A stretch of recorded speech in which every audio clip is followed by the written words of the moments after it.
Well, it was pretty obvious that the conditions were very, very inhumane.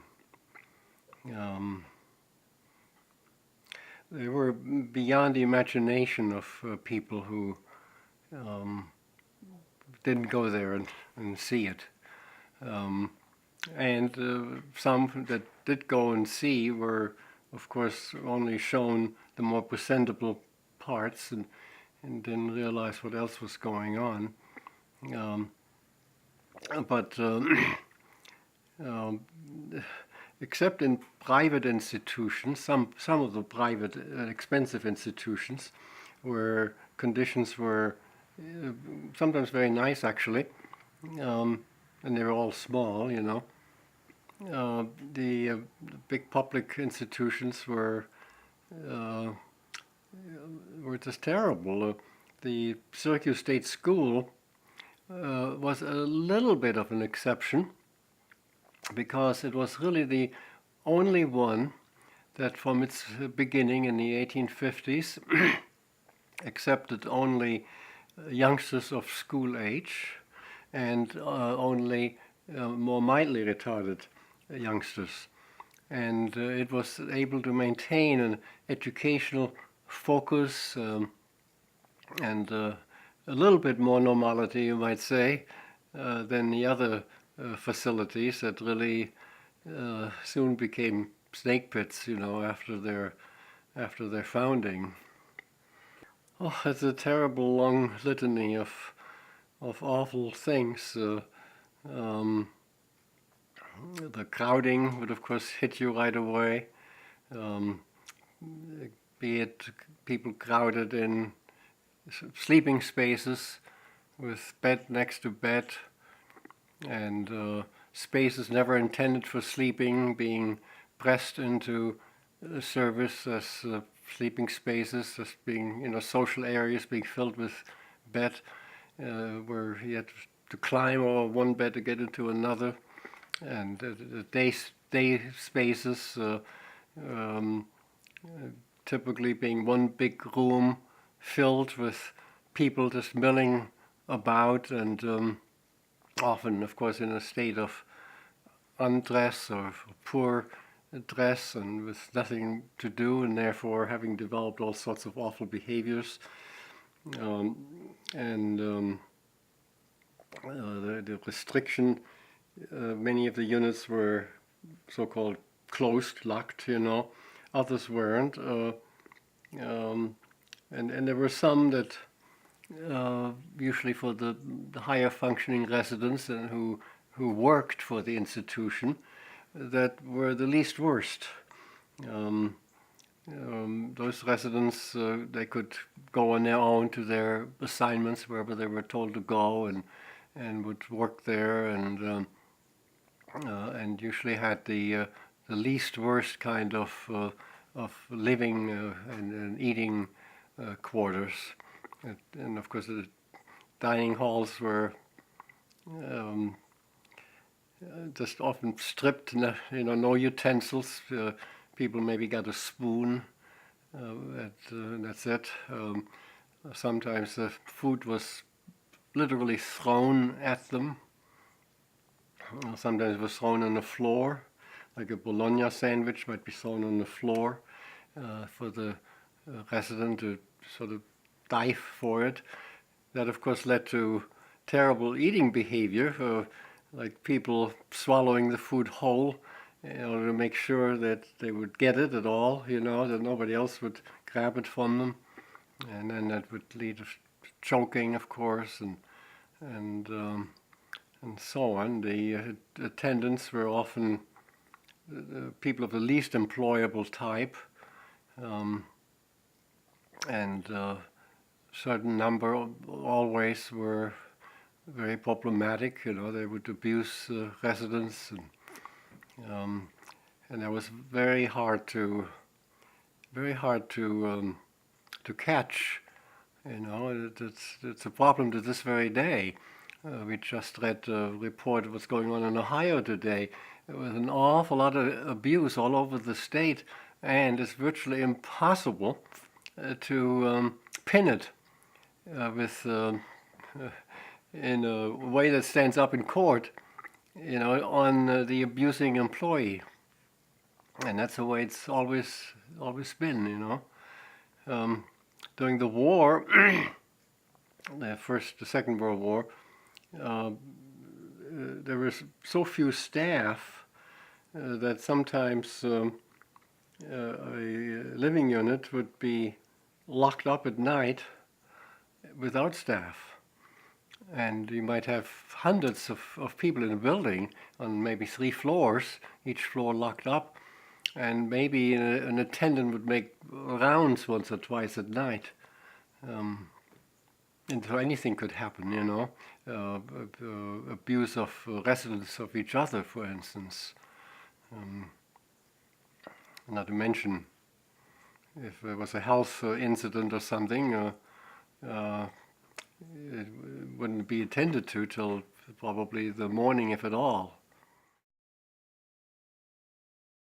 Because you had to believe that people you saw were the way they were by nature, like when you saw animalistic behavior, that this was the nature of that person to be animalistic. Then any effort to demonstrate that this was not the case was perceived as a severe threat by the workers, because if it were proven that this behavior was a result of the bad treatment they got, what does that say about me, the caretaker?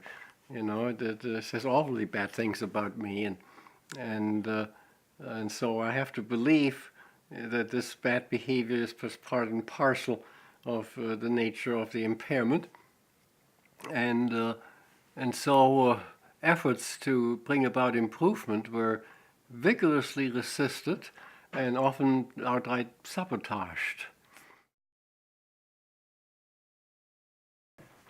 Well, there were perhaps 2 kinds. One was when you went to one of those snake pits, that every once in a while, somewhere in there was somebody who didn't go along with the bad stuff, and who tried heroically to be kind, and mostly that was kindness was really the focus. They might not know what else to do. They might not be good pedagogues. Who knows? But they were really trying to be kind, and that was often frowned upon by their colleagues because that was indicting or convicting, and it is a well-known fact that attendants who try to practice kindness in places where the bad element had acquired dominance were by and large driven out.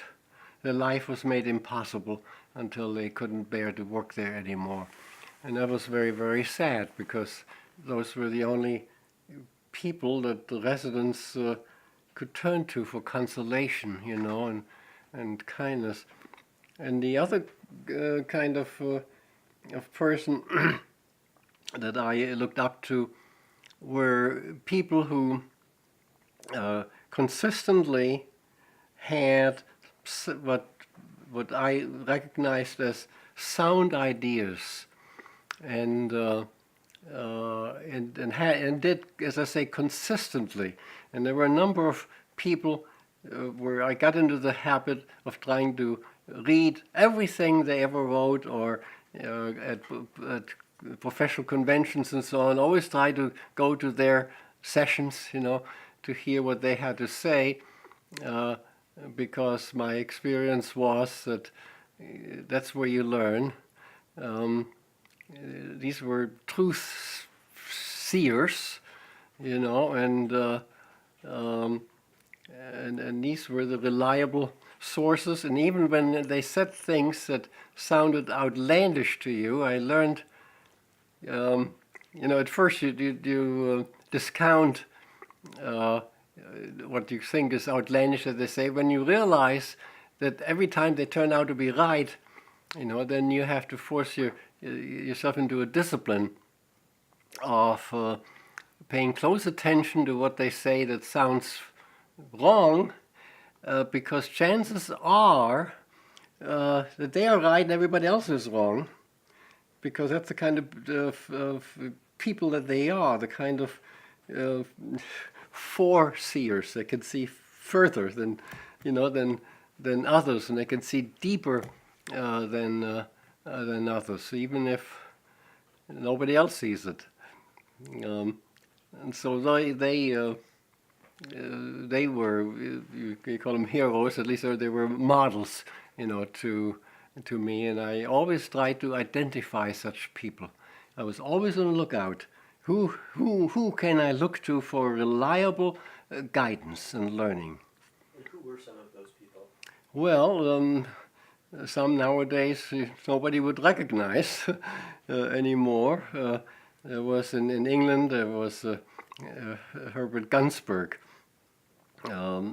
who developed in institutions, developed a pedagogic, work-oriented regimen, and was able to teach residents to do real work of a productive nature and of a habilitative nature, and of course in the middle of a snake pit, that's hard to do. It takes great cleverness and initiative and all sorts of things, and he just had one good idea after another, implemented it, spoke about it, and so for many years I visited his program, and for many years I looked to him as a model. There was a man by the name of Simon Olshansky, a social worker, who had a very acute analytic capacity to do the kind of analysis that today is not uncommon. People have learned, with all the recent philosophies and so on, they've learned to do certain kinds of deeper analysis of things in abstract terms, in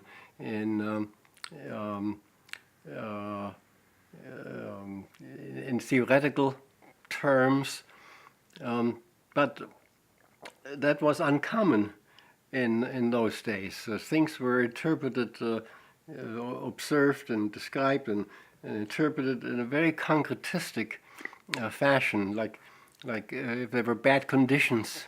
There was no sophisticated analysis as to the high-level forces that created them. The focus was, who are those awful people who hit residents? Find out and fire them, and the problem is solved. And along came people like Goffman, who gave us deeper and higher level interpretations of institutionalism per se, and the what defines institutionalism, and what makes an institution a total institution, and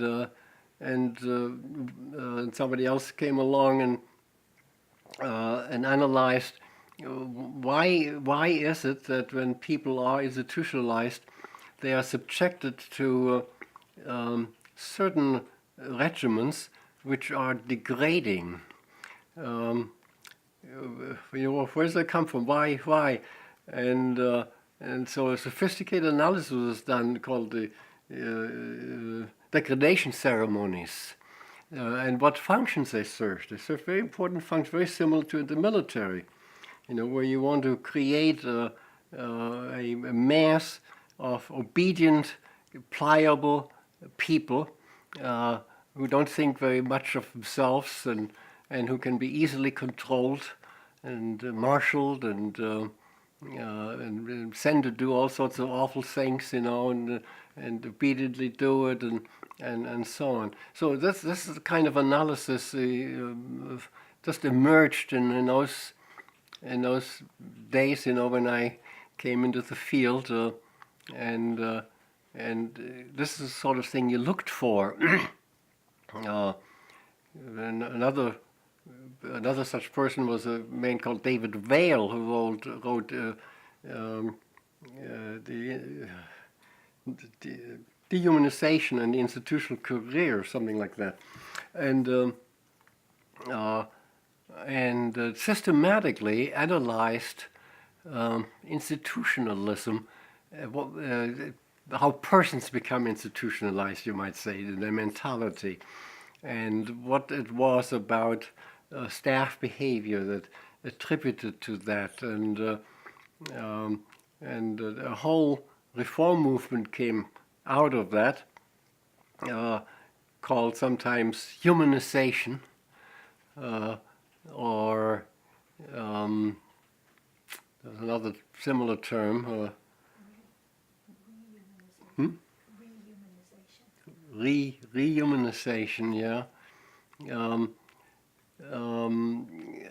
And initially, it was pretty primitive, also on the level of better care on a ward level, rather than more high-level systemic reforms. But it was a step in the right direction, starting with astute observation and analysis, and a new way of thinking. Gunnar Dipwad, of course, was another person that I very much looked to for ideas, and he really was a towering figure in the field. He had his start in this field by being hired to be, I think, the second executive director of the National Association for Retarded Children. And it was in that position that he blossomed forth into a world leader. Even after he left that position, he continued in his leadership and his astute analysis of the situation and his reform movement. You can go to a service setting and you discover that nobody there really knows what to do. And not only that, they are not able to identify what relevant problems are. There's very, very poor analysis of what is going on. So you can walk into a service setting, and maybe within a few minutes, you realize that staff are very, very systematically reinforcing some kind of maladaptive behavior. And nobody there has any inkling of it, or is able to put language to it, able to analyze it and draw the consequences of what one should do instead. So that, again, is the loss of clinical competence. And another thing that is happening is that people in direct service no longer really know what is good for their service recipients. And so you get people,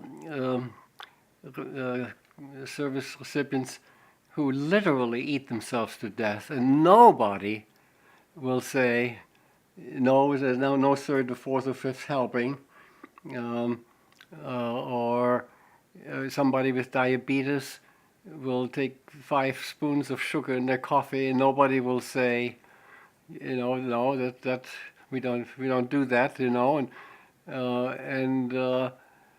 so what is good for the person, what should be encouraged, what should be inhibited, what should be, God forbid, forbidden, even, or mandated, And of course, that brings us to the other new development, and that is the idolization of so-called self-determination. And that has become, I would call it, the single leading religion of human services today, that people should do whatever it is they want to do, and the role of staff is to help them do what they want to do.